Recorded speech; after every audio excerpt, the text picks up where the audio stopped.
તો આ તરફ અમરેલી જિલ્લામાં પણ માવઠાએ ખેડૂતોને જાણે કે રડાવ્યા છે। રાજુલા સાવરકુંડલામાં ખેડૂતોના પાકને નુકસાન થયું છે। કમોસમી વરસાદે જગતના તાતની મુશ્કેલી વધારી છે। કપાસ, મગફળી સહિત પાકને નુકસાનની ભીતિ સેવાઈ રહી છે અને તાત્કાલિક સર્વે કરીને સહાય ચૂકવવા માટે પણ માંગ કરવામાં આવી।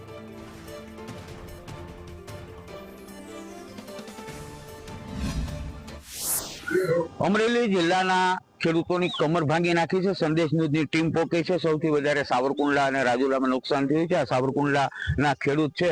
આપનું નામ શું વાવેતર કર્યું હતું, કેવી નુકસાની? સાવરકુંડલા તાલુકામાં અને ખાસ કરીને અમરેલી જિલ્લામાં જે પુષ્કળ વરસાદ આવ્યો છે, જે અણધાર્યો, જે કમોસમી વરસાદ કહેવાય, એ સ્પેશિયલી સમજો ને તો ખેડૂતોને કમર ભાંગવા માટે જ આવ્યો છે એમ। કારણ કે અમારું જે ફસલ હતી એ તો બધી પૂરી થઈ ગઈ।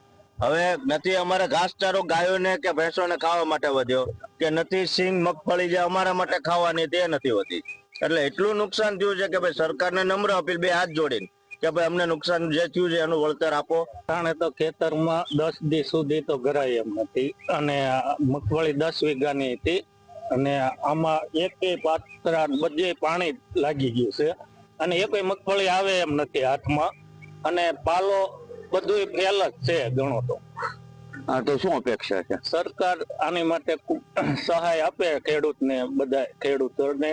હવે જોવાનું એ રહે છે કે સરકાર સર્વે કરીને કેટલી અને કેમ સહાય આપે છે। સૂર્યકાંત ચૌહાણ, સંદેશ ન્યૂઝ, અમરેલી।